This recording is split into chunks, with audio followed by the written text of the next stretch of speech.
Hey everyone, hope you're doing good. Today I'll show you what I'm sowing for the fall and a few tips for sowing seeds. At first, let us start by preparing the sowing medium.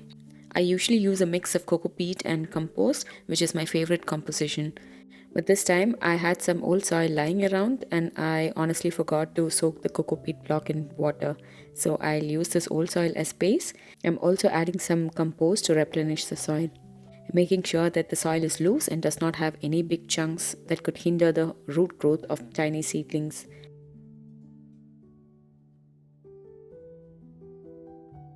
Now let us pre-moisten the soil. I always do this step so that there is no need to water the soil after sowing seeds. Otherwise, there is a good chance of misplacing the seeds. So I always follow this method.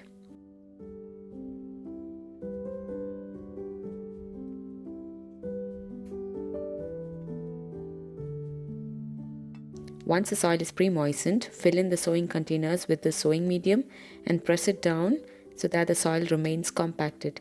This will ensure tight and compacted roots.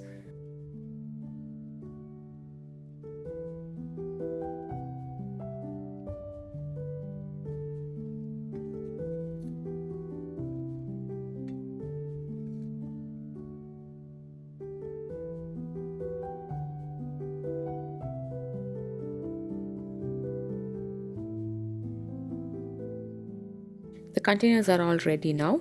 The next step for me would be to mark all the containers with the seed labels. I like doing this prior to sowing seeds so that there is no confusion thereafter. We are ready for sowing. Everything is prepared. We just need to sow the seeds now and we are done. Let's start with some coriander. My experience with coriander is that they do well in fall and spring but not great in summer. They sometimes even withstand mild winters. So I'm definitely sowing them for this fall. These are splitted seeds which is supposed to make the germination faster. I've also had good results when the seeds are pre-soaked. Next I'm sowing some red spinach or amaranth. I missed to sow these in the spring somehow, so I want to try this fall. These are the seeds I saved from my last year's garden. As next I'm sowing winter lettuce.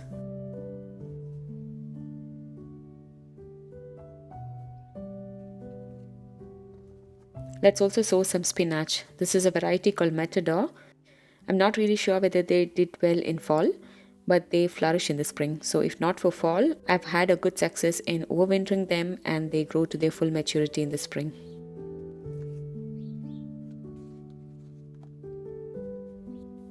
I'm also sowing some flower seeds. Here I'm sowing some pansies, black-eyed Susan and some snapdragons for this year. You might wonder why I'm sowing flower seeds now. It is anyway going to be winter, right? That's when I came across this category of plants called hardy annuals or cool flowers that like to be sown in the fall. They germinate in the fall and remain dormant during the winters. When spring comes, they resume their growth and end up in strong plants with a lot of blooms. This has been experimented by a lot of gardeners with great success. And this concept was new for me, so I really wanted to try this winter. Now our sowing is done. I'm going to cover them with some vermiculite on top so that the seeds don't get dislodged while watering. There is no need to water immediately as we pre-moisten the soil already.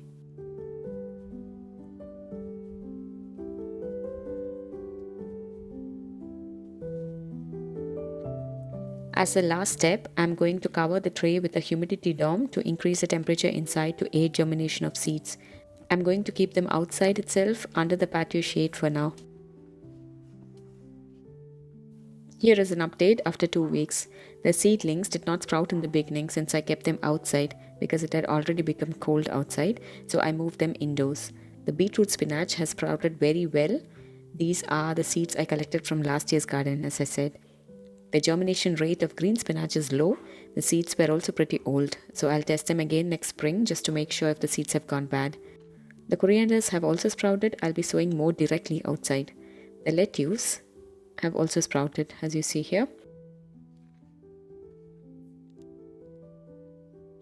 On the other side are the flowers. Only one from the black-eyed Susan has sprouted so far. The germination rate of snapdragon is really good. A lot of them have sprouted. I can also see the pansies starting to sprout. So all good news from the seed station. I'll keep them indoors for a while longer. Once they are matured, they'll be transplanted outdoors after hardening them. Since the seeds have sprouted, the tray will not be covered again with humidity dome. Now the seedlings need light, so if I cover them, they'll stretch for light and become weak. So yeah, that's it for the video.